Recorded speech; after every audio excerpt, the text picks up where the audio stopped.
Olá, pessoal, tudo bem? Estamos aqui para fazer a terceira parte do curso de formação docente do município de Mandaguaçu, Educação e Pandemia. Hoje, o nosso tema é bem especial. Nós vamos falar sobre avaliação diagnóstica.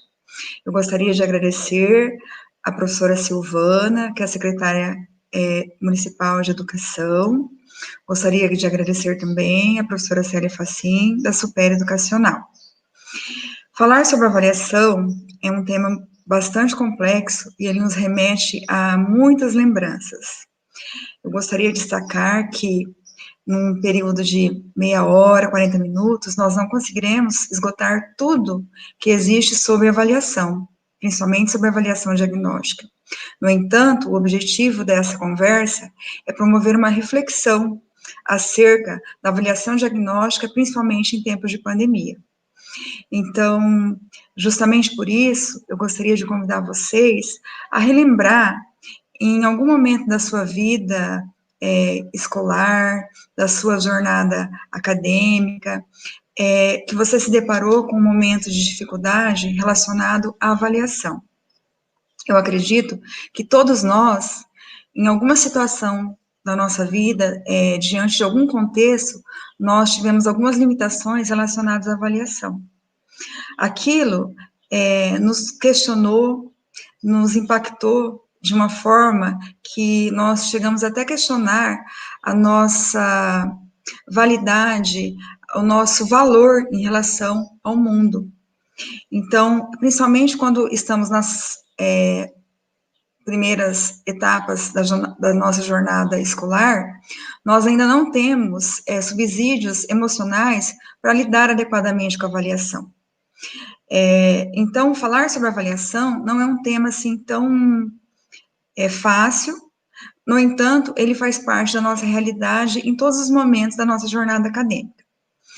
Eu gostaria de destacar que a avaliação, ela pode nos elevar, nos enaltecer, mas ela também pode acabar com o nosso estado emocional, principalmente a nossa autoestima. Então, é a primeira questão, a primeira grande questão relacionada à avaliação que nós devemos levar em conta quando realizamos essa reflexão.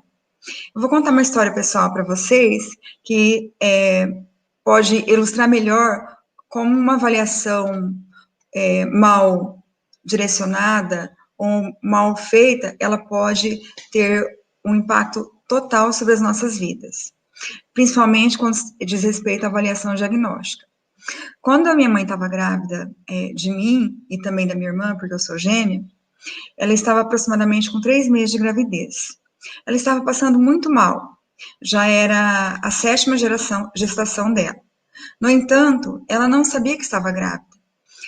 Porque naquele período era um período muito difícil de vida, passava muita fome, muitas dificuldades. Então, ela achou que aquele desmaio, toda aquela situação que ela estava passando, era por conta de algum problema de saúde que ela estava vivendo, e não por conta de uma gestação. Ela procurou um médico, e o médico, lá na década de 70, avaliou que minha mãe tinha um cisto. O que ele fez? Ele abriu a barriga da minha mãe, de forma vertical, e tentou operar. Quando ele abriu a barriga, estávamos eu e minha irmã lá dentro. Ele fechou, e minha mãe teve uma gestação, assim, bem difícil, e ao final, né, da gestação, nós nascemos. Por que eu estou ilustrando isso? Porque ali, naquele momento, aquele médico, ele fez uma avaliação da situação. E ele não considerou outras abordagens ou outras metodologias, outros questionamentos, para que pudesse, de fato, fazer uma avaliação real do que estava acontecendo. Aquela avaliação que ele fez comprometeu a gestação da minha mãe e poderia, inclusive, ter comprometido a minha vida e a vida da minha irmã. Eu trago isso, eu faço essa transposição também para a nossa vida escolar. Muitas vezes, nós não nos damos conta em relação aos prejuízos que a avaliação ela pode trazer para a vida dos nossos alunos, porque nós lidamos com isso de forma subjetiva. Os alunos vão passando de uma série para outra, de um ano para o outro, e eles vão carregando essas dificuldades, e essas dificuldades vão se acumulando.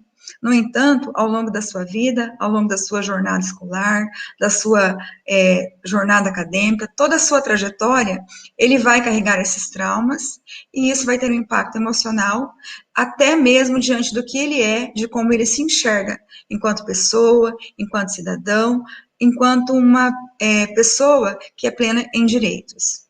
Então, eu sei que o que eu relatei é um pouco impactante, no entanto, ele serve para que a gente faça esse paralelo. Eu vou mostrar para vocês agora algumas telas, para que a gente possa continuar essa reflexão. Então, aqui o nosso tema de hoje, avaliação diagnóstica, e essa frase, que a avaliação diagnóstica tem a cara de segunda chance para realizarmos tudo o que antes não deu. Esse ano, por conta da pandemia e do fechamento das escolas em 17 de março, nós tivemos as nossas vidas interrompidas, principalmente a nossa vida educacional, a nossa vida escolar. Então, muitas coisas ficaram suspensas e nós estamos aprendendo a lidar com o atendimento remoto. Nós já tratamos sobre isso no vídeo passado, na etapa passada, que foi sobre impacto e desafios, e também sobre o calendário escolar, tecnologias e possibilidades. No entanto, diante do contexto que nós temos que lidar com isso, a partir de agora e com o que virá depois, no retorno das aulas. Então, essa avaliação diagnóstica, ela tem uma perspectiva totalmente diferente daquela avaliação diagnóstica que nós estávamos acostumados lá no início do ano, para conhecer uma turma, para conhecer o perfil dos nossos alunos. Era uma avaliação diagnóstica que demanda um olhar mais humanizado, justamente por conta do período de grande dificuldade que nós estamos enfrentando pela dificuldade de acesso, pela questão das doenças e todos os problemas que nós já tratamos também. Então, quando nós falamos sobre avaliação diagnóstica, e principalmente sobre avaliação, ela perpassa todas as demandas da escola, ela é o eixo transversal, pois está diretamente articulada à aprendizagem. Se a gente observar, a avaliação ela está presente em todas as interfaces da atividade educacional, seja na aprendizagem, seja no currículo, na gestão escolar, no método que escolhemos, na didática, nos nossos conselhos de classe, nos indicadores educacionais, na formação inicial e continuada, infelizmente no abandono e evasão, na aprovação ou recuperação e, também não gostaria de falar, na reprovação. Então, a avaliação, ela amarra todas essas interfaces como se fosse um eixo, porque é ela que vai validar o processo de aprendizagem. Quando eu digo validar, não significa que a avaliação, ela é definitiva. Significa que ela é uma forma de olhar o processo em movimento, de olhar a dinâmica do processo, de todos esses processos aí, da aprendizagem, do currículo, da gestão escolar, se nós estamos no caminho correto. Então, a avaliação diagnóstica, ela também perpassa todas as demandas da escola. Ela também servirá agora, no pós-pandemia, como um eixo transversal. E estará articulada diretamente à aprendizagem, principalmente aquilo que fizemos durante o atendimento remoto. Muitas redes nem imaginam, mas o processo de avaliação, ele já começou.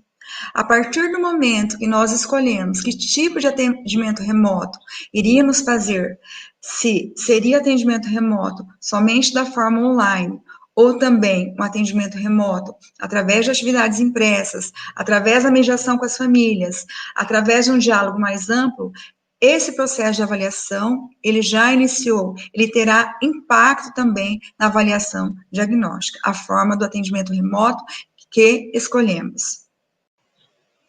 Vale a pena relembrar o que o parecer 5 de 2020 traz sobre a avaliação diagnóstica. No segundo episódio desse curso de formação docente, nós estudamos sobre o parecer 5 de 2020. No entanto, hoje nós vamos evidenciar apenas o que ele traz sobre a avaliação diagnóstica. Então, ele diz o seguinte, que cada rede, cada sistema de ensino deve olhar para as suas especificidades e construir um programa de recuperação, caso seja necessário, para que as crianças possam se desenvolver de forma plena, que elas consigam, ao fim do respectivo ano letivo, atingir todos os objetivos de aprendizagem. Então, ali no parecer do Conselho 5 de 2020, ele já recomenda, ele traz a necessidade da avaliação diagnóstica. Por isso, tão importante, durante esse processo de formação, refletir acerca da avaliação diagnóstica. O Conselho Nacional de Educação, ele evidencia ainda que as escolas, elas devem lembrar que deve existir um contínuo entre o ano de 2020 e 2021, de modo a evitar o abandono e a reprovação escolar. Nós estudamos também sobre isso no episódio 2 desse curso de formação docente. O Conselho Nacional de Educação, ele traz ainda, com bastante relevância, que o foco agora das ações deve estar concentrado no estudante, que a avaliação diagnóstica, ela deve contemplar os objetivos pedagógicos para 2020. No entanto, observando essa possibilidade de cumprimento dos objetivos de aprendizagem em ciclo entre 2020 e 2021, para que nenhum aluno fique de fora, para que haja oportunidade de aprendizagem para todos, principalmente considerando as desigualdades sociais, as desigualdades de acesso à internet, aos equipamentos adequados. Dois estudiosos acerca da avaliação diagnóstica, Gott e Siqueira, eles também dizem que devemos construir soluções diferentes para contemplar as desigualdades educacionais e prevenir, principalmente, a evasão escolar. Gostaria de compartilhar com vocês agora uma outra tela que traz a fala da Teresa Pena Firme a respeito da avaliação diagnóstica. Então, ela traz esse conceito para nós, essa reflexão. A avaliação pode colocar abaixo tudo aquilo que nós edificamos. No início desse episódio, eu falei para vocês que a avaliação, ela pode acabar nos definindo enquanto pessoas.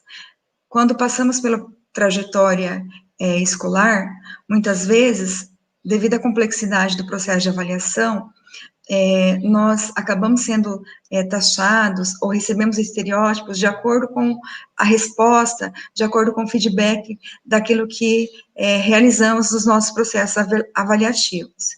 Então, a Teresa Pena Firme, ela traz essa frase muito profunda que nos remete a essa reflexão. Nós, professores, nos preocupamos em organizar a nossa didática, os nossos materiais, a nossa metodologia, de forma que os nossos alunos possam, de fato, aprender. E eu acredito, sim, nesse processo de aprendizagem. No entanto, muitas vezes nós pecamos justamente ao construir o nosso processo de avaliação.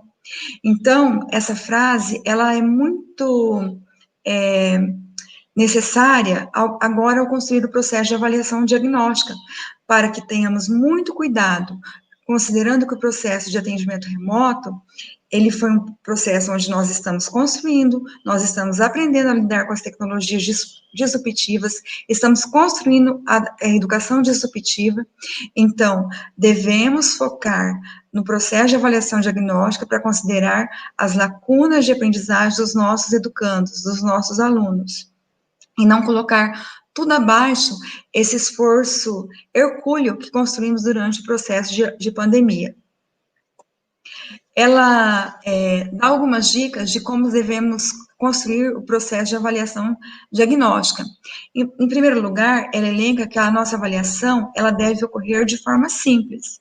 Então, para fazer a avaliação diagnóstica, nós gostamos muito de construir formulários, tabelas, mas não vamos tornar esse processo tão complexo. Podemos ter as nossas anotações, mas junto aos nossos alunos, junto aos nossos educandos, principalmente das séries iniciais, vamos criar rodas de conversas, vamos dialogar.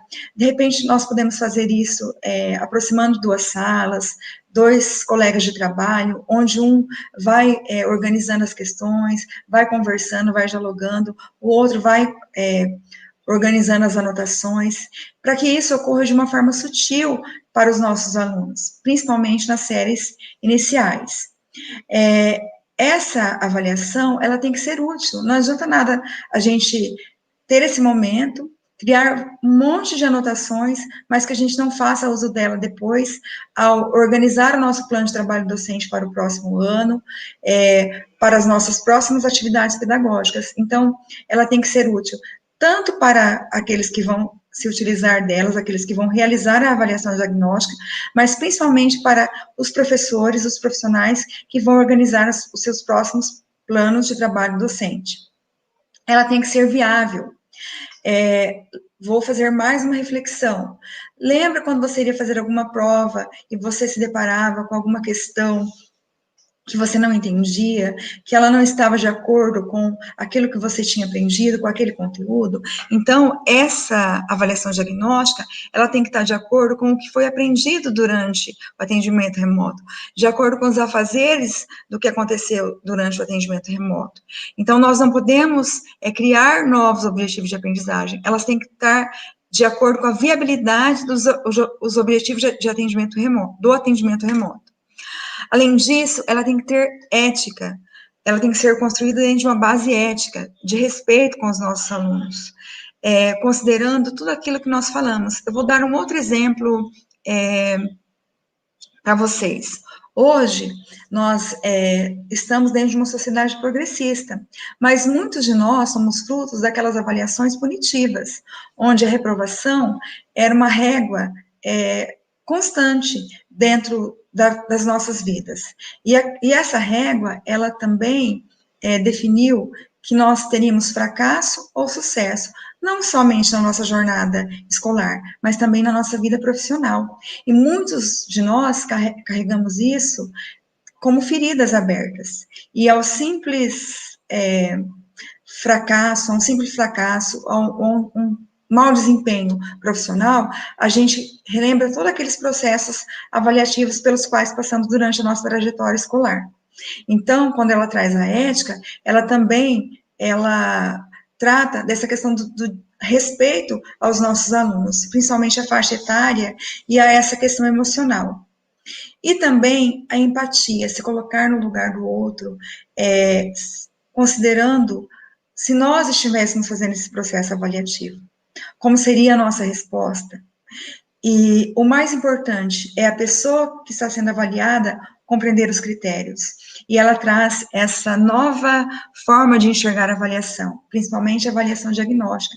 Trabalhar com super ótimo, com quase ótimo. Não utilizar adjetivos que usem o declínio, que usem uma escala baixa, mas usar adjetivos prósperos, adjetivos que elevem, que enalteçam, como super ótimo, como quase ótimo. Quero ainda apresentar essa tela para vocês, que a respeito do processo de avaliação. Será que nós sabemos elaborar as perguntas? Então, aqui tem duas questões que parecem óbvias para aqueles que elaboraram, né? Estabeleça uma relação entre Sócrates e a filosofia. Com certeza o professor estava querendo que o aluno discorresse, fizesse uma dissertação a respeito do Sócrates e o processo dele em relação à filosofia, o amor dele em relação à filosofia. E ele trabalhou isso na sua dissertação sobre o conteúdo. Então, olha o que o aluno, a leitura que ele fez, que Sócrates, ele ama a filosofia, que Sócrates, ele tem essa estreita relação com a filosofia. Ele utilizou o desenho para expressar isso. Ele não conseguiu produzir um texto. Está errado? Nós poderíamos avaliar que não está errado. No entanto, foi a forma como foi perguntado, né? Porque o professor não pediu que fosse de uma forma descritiva, ele apenas pediu para estabelecer uma relação. Nessa outra questão, o professor pediu para olhar à sua volta e desenhar nos espaços abaixo simples de seres vivos e de seres não vivos, principalmente agora no contexto da pandemia. O aluno, provavelmente, um aluno da educação básica, das séries iniciais, provavelmente do quarto ano, terceiro ano, e ele colocou ali seres vivos, uma pessoa em pé, e seres não vivos, uma pessoa deitada com os olhinhos fechados, representando a morte. Está errada a concepção dele? Não está errada. Talvez é a forma como a gente vai elaborar as questões. É aquilo que eu disse. Provavelmente a nossa explanação, a nossa didática, as nossas metodologias na hora de organizar o conteúdo, a gente consegue fazer isso de uma forma muito ponderada, consciente, de uma forma que os alunos realmente consigam aprender, que efetive a aprendizagem. No entanto, quando a gente parte para a avaliação, por conta da celeridade, por conta da quantidade de tarefas que os professores têm, a gente faz isso de uma forma muito rápida e não se coloca no lugar do outro, não constrói empatia, não constrói essa ética, e a gente acaba pecando, às vezes, na forma de elaborar as questões. Então, a Teresa Pena Firme, ela também pergunta, né, ela também promove essa grande quantidade de questionamentos sobre a qualidade da avaliação. Então, primeiro, ela fala que para construir a avaliação diagnóstica, nós temos que ter qualidade na escuta, privilegiar a escuta, escutar primeiro para depois agir. Inclusive, lembrando o Rubem Alves, ele fala que nós deveríamos ter o curso de escutatória, construir um diálogo com os nossos educandos, o que eles querem perguntar, considerar a realidade deles. Provavelmente depois da pandemia, eles vão voltar com muitos questionamentos, muitos questionamentos científicos a respeito dos vírus, a respeito da questão da própria mortalidade, a respeito das questões da própria escola, do entorno. Então, nós precisamos abrir a nossa escutatória para promover esse diálogo. O que eles mais precisam, né? Será que é só agora focar nos objetivos de aprendizagem? Tudo bem, a escola precisa focar nos objetivos de aprendizagem, mas quais são os anseios dos alunos? O que as famílias precisam? O que você aprendeu em casa? Então, logo mais à frente, nós vamos tratar especificamente sobre a avaliação diagnóstica. Nós vamos desdobrar a avaliação diagnóstica, então essa qualidade da avaliação ela vai ficar um pouco mais clara. E, por último, a Teresa Pena Firme, ela diz o seguinte, que não é o que perderam nesse período, mas o que ganharam. Então, ao organizar a avaliação diagnóstica, eu não vou só focar nos objetivos de aprendizagem para evidenciar ali o que os alunos não aprenderam, mas vamos tentar descobrir o que eles aprenderam. E enaltecer isso e trazer isso para o processo de ensino e aprendizagem, principalmente para a aprendizagem efetiva, para que possamos promover a progressão dos nossos alunos. Com certeza, durante esse período, onde eles estiveram mais juntos de suas famílias, passaram um período de tempo maior com os seus familiares, eles conseguiram construir novos diálogos, então eles aprenderam muito. Passou, inclusive, durante essa semana, uma reportagem de uma senhora que estava colocando alimentos no ponto de ônibus para as pessoas que tinham necessidade e tinham vergonha de pedir alimentos nas casas. A professora da sua filha pediu se os alunos conheciam exemplos de solidariedade, e aquela menina pôde dar o exemplo da sua própria mãe. Então, no retorno das aulas, ao realizar a avaliação diagnóstica, nós vamos descobrir muitas coisas que os alunos puderam aprender, e aprenderam, às vezes, muito mais se estivesse na própria sala de aula ali fechado, encerrado.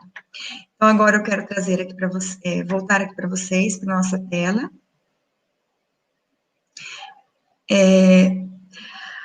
E trazer uma frase para vocês do Lucchesi, que ele diz o seguinte, que não há avaliação se ela não trouxer um diagnóstico que contribua para melhorar a aprendizagem.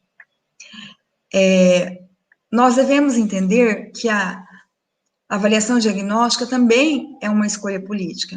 A escolha pela avaliação diagnóstica durante o processo de retorno às aulas será fundamental para a gente conhecer o déficit de aprendizagem dos nossos alunos e agir de forma cirúrgica para evitar desigualdades educacionais. Quem contempla essa fala é a Cláudia Coxinha. Eu trouxe essa charge para vocês para evidenciar essa fala dela. Tá? Que é fundamental, será fundamental no retorno às aulas, identificar com clareza os déficits de aprendizagem de cada aluno para poder agir de forma mais cirúrgica e evitar as desigualdades educacionais. Na verdade, essa charge aqui eu acabei tirando de um jornal para mostrar o avanço tecnológico, o acesso tecnológico dos alunos da classe A e B, e o avanço tecnológico dos alunos que são da classe C e D. Que isso vai promover uma desigualdade educacional, vai promover uma desigualdade financeira, uma desigualdade no decurso da vida deles. Então, a avaliação diagnóstica, ela vai servir também para amenizar todos esses problemas, principalmente as defasagens educacionais, as defasagens decorrentes das desigualdades educacionais. E o que fazer? Avaliação diagnóstica pós-pandemia. Nós falamos muito sobre avaliação diagnóstica, mas a avaliação diagnóstica pós-pandemia é bastante diferente. Nós devemos ter um olhar muito próximo, muito diferenciado a respeito da avaliação pós-pandemia. Se antes ela já era, a avaliação diagnóstica tinha um caráter especial, agora ela tem um caráter mais do que especial. Devido a essas implicações políticas, nós falamos de amenização de desigualdades, devido a essa relação que ela vai ter posterior com o planejamento e a nossa prática de ensino, e também com os aspectos psicológicos, porque nós estaremos tratando com os alunos que ficaram privados da natureza, privados muitas vezes de sono, privados da integração que o espaço escolar propicia, privados dos seus avós, privados de outros familiares, privados muitas vezes de uma alimentação nutricional adequada, privados de entes queridos que se foram. Então, todos esses aspectos psicológicos, eles deverão ser considerados durante a avaliação diagnóstica. Então, se a avaliação diagnóstica já tinha um caráter especial, após pandemia, ela se torna mais especial ainda. Lembra que eu disse lá no início que minha mãe foi procurar um médico e ela foi diagnosticada equivocadamente ou erroneamente que ela tinha um quisto, né? E, na verdade, ela estava grávida, e a barriga dela foi aberta, ela foi operada, depois ela teve vários problemas de saúde durante a gravidez. Assim também é o nosso processo de avaliação. Os nossos alunos estão ali para que sejam diagnosticados, para que recebam o remédio certo durante a sua jornada escolar, durante a sua jornada acadêmica. Então, se a gente não realiza essa avaliação diagnóstica da maneira correta, a gente também vai ter uma defasagem em relação aos objetivos de aprendizagem. Esse formato de avaliação diagnóstica, ela precisa ser muito bem definida. Antes, durante e depois. A gente não pode fazer agora a avaliação diagnóstica apenas como uma prova, como uma avaliação qualquer. Ela deve ser um recurso integrante dentro de um planejamento maior para a jornada educacional do aluno. Então, observem a responsabilidade de realizar a avaliação diagnóstica. Não é simplesmente promover uma prova, aplicar uma prova, mas é promover uma avaliação como parte integrante de um recurso da jornada educacional do aluno. Então, ela faz parte da trilha do processo de ensino e aprendizagem, onde o aluno ele é o paciente e o médico é o professor. Lembra daquilo que eu disse também, que a avaliação, ela pode definir o nosso caráter, ela pode definir o nosso sucesso, ela pode definir o nosso fracasso. Infelizmente, na maioria dos casos, muitos sintomas de mau desempenho não são investigados ou são tratados A gente fica só naquela superfície ali, a gente só enxerga o problema, mas nós não vamos atrás, nós não nos aprofundamos para entender da onde vem esse problema. Então, essa educação, ela acontece no atacado. Agora, com a avaliação diagnóstica pós-pandemia, a gente tem que tratar a avaliação no varejo, observar as características, os desempenhos de cada um dos alunos, para verificar o que está acelerando ou o que está limitando o desempenho deles. Cabe ainda dizer que a avaliação diagnóstica, ela considera o processo de aprendizagem e não o processo de ensinagem. O processo de ensinagem, ele ocorre naquela tipo de aprendizagem tradicional, onde a avaliação ele é o foco central da aprendizagem. Não, a avaliação, ela faz parte do processo. Então, nós estamos focando a aprendizagem e não a ensinagem. Nós devemos focar sobre que o aluno, ele foi capaz de aprender, tá? E mobilizar a partir do que ele não aprendeu. Ou seja, vamos modificar nosso plano de trabalho docente para contemplar as dificuldades de aprendizagem dele, o que ele não aprendeu. Isso nos remete a olhar para a avaliação diagnóstica, tratando sobre aquilo que também nós falamos no episódio 2, sobre a mudança de paradigmas. Os professores têm que ter um novo olhar, têm que desenvolver novas habilidades em relação às ferramentas tecnológicas, ao gerenciamento da aprendizagem, a plataforma de indicadores, trabalhar com evidências, mas o mais importante é a reflexão sobre a faixa etária, sobre as condições da turma e sobre as demandas dos alunos. Eu quero dizer para vocês que a avaliação diagnóstica não é reinventar a roda, é observar a realidade e tomar decisões a partir delas. Lucchesi, ele diz ainda que a avaliação da aprendizagem, ela tem que ter presente a consequente classificação, mas ela tem que ter a sua função constitutiva, ou seja, que ela é diagnóstica, que ela cria base para a tomada de decisões, que ela deve encaminhar os atos subsequentes na busca de maior satisfatoriedade dos resultados. Então, a avaliação, como eu disse, ela não pode ser ponto final, mas ela tem que fazer parte do processo. O que é, de fato, a avaliação diagnóstica? Então, a avaliação diagnóstica, ela tem 3 tipos, ou eu gostaria de melhorar isso, ela tem 3 etapas da avaliação diagnóstica, cada um com o seu objetivo. A primeira etapa, ela visa identificar a realidade do aluno que irá participar do processo. A segunda etapa é verificar se o aluno apresenta ou não habilidades e pré-requisitos ao longo do processo. E a terceiro objetivo está relacionado com a identificação das causas de dificuldades recorrentes na aprendizagem. Então, aqui, olha, a etapa 1, identificar a realidade do aluno que irá participar do processo.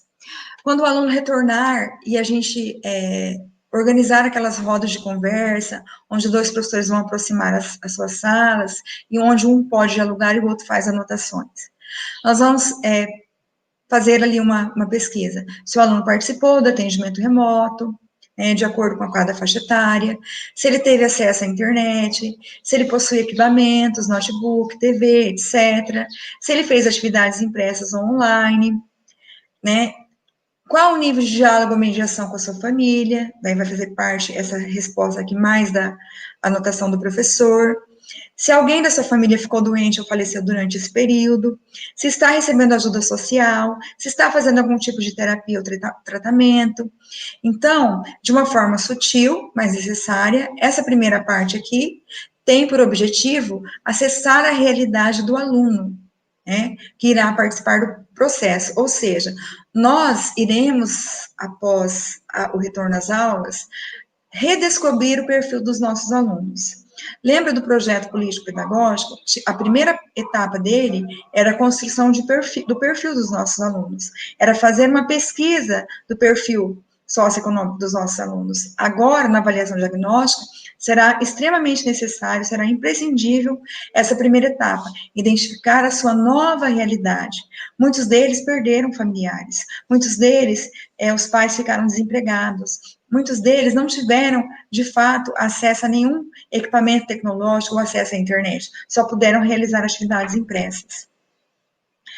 Na segunda etapa, iremos verificar se o aluno apresenta ou não habilidades e pré-requisitos ao longo do processo. Essa parte aqui é a parte pedagógica em si. Nós vamos organizar um quadro para cada faixa etária e turma para verificar os objetivos de aprendizagem previstos na BNCC. Eu não quis pegar um modelo. A internet, a rede, ela está cheia de modelos, de quadros. No entanto, eu não quis trazer um modelo específico, porque eu acredito que cada rede, de acordo com a sua demanda, de acordo com a sua realidade, deve organizar esses objetivos, esse quadro.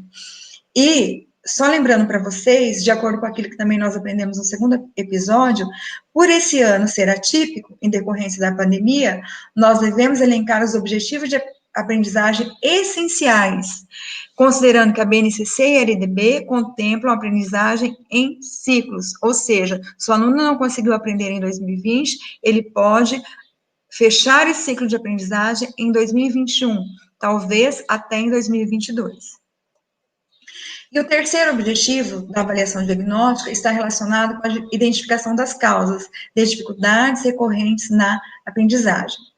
Esse trata principalmente da questão da dificuldade de aprendizagem ou dos distúrbios de aprendizagem.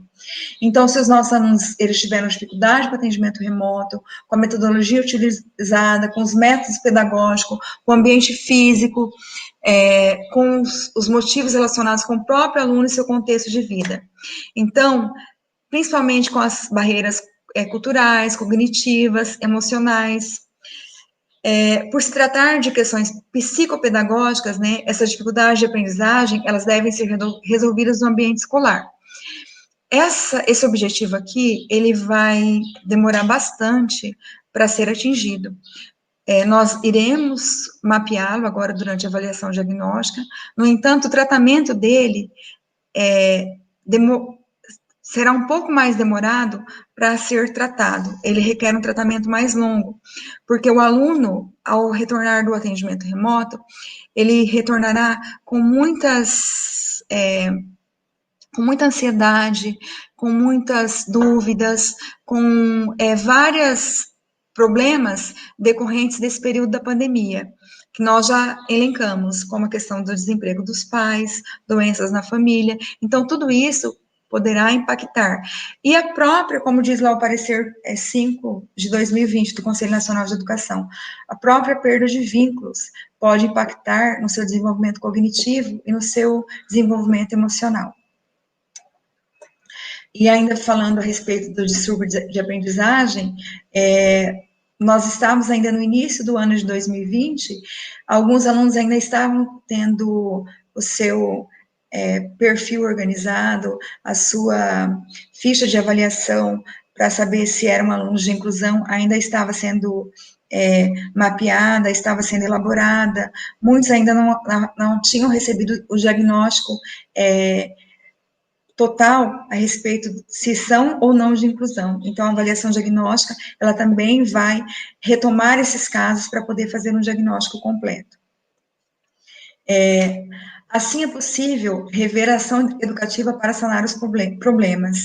Nós sabemos que a avaliação diagnóstica, ela não será uma avaliação fácil, ela será uma avaliação processual, e ela considera principalmente o que está preconizado na LDB, que a avaliação ela deve ser contínua e cumulativa, que prevaleça principalmente os aspectos qualitativos sobre os quantitativos.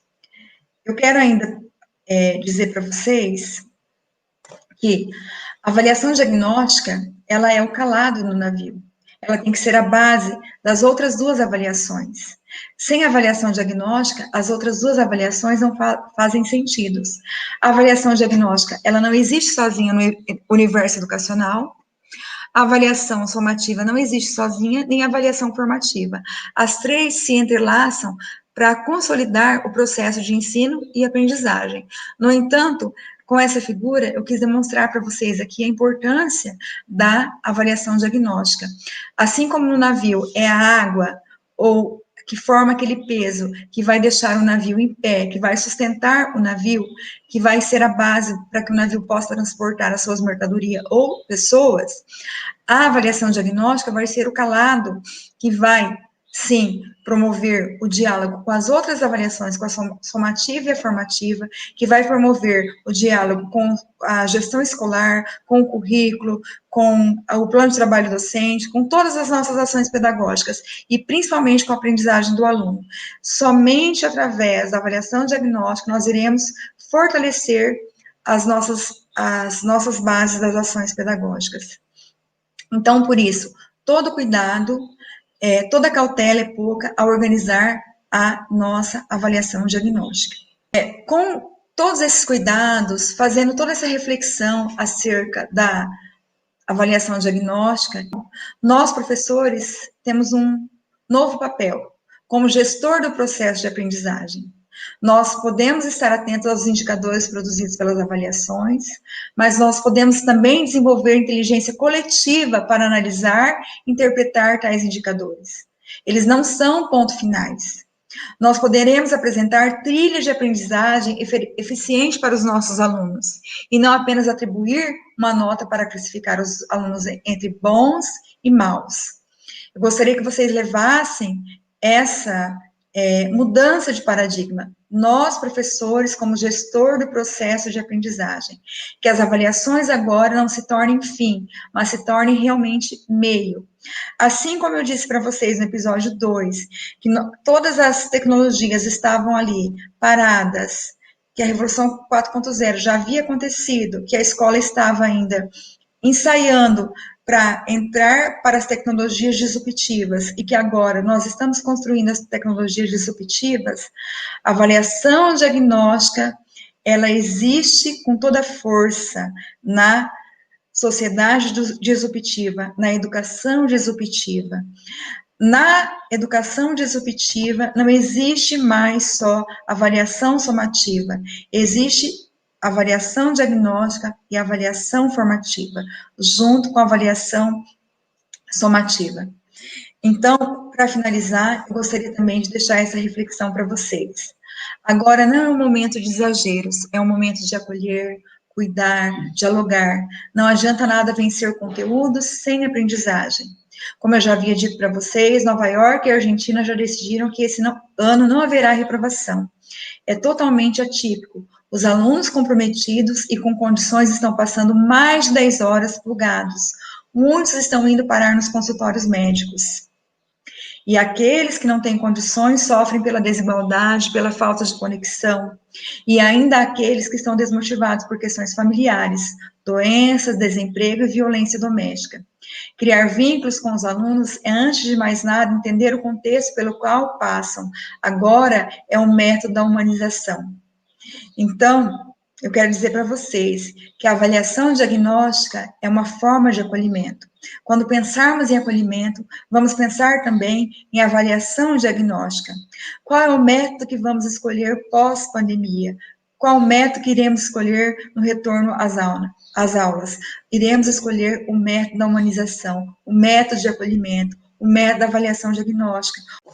Antes de finalizar, eu gostaria de convidar vocês para curtir as minhas redes sociais. Vamos falar de educação, professora Valquíria. Nós estamos presentes no Facebook, no YouTube e no Instagram. Sempre com assuntos sobre as políticas públicas educacionais, bem atualizados, bem fresquinhos para vocês. Então, entrem lá, se inscrevam no canal do YouTube, participem do Facebook e também do Instagram. E agora, eu gostaria de dizer para vocês que a avaliação diagnóstica, ela promove o acolhimento, ela é a forma material do acolhimento. Estamos falando tanto de acolhimento durante o período da pandemia, e a avaliação diagnóstica é a grande possibilidade de executarmos, de exercitarmos isso junto aos nossos alunos. Então, eu queria pedir para vocês que observem com bastante atenção a avaliação diagnóstica, que não executem ela sozinho, organizem junto aos seus pares, que a solidariedade seja o laço para tornar as atividades pedagógicas mais embasadas, que a troca de experiências fortaleçam agora o processo de avaliação diagnóstica e que possamos olhar do futuro para esse momento como um momento de superação e um momento de humanização. Um grande beijo no coração, aguardo vocês no quarto e último episódio, onde nós iremos tratar sobre o retorno às aulas. Grande beijo no coração.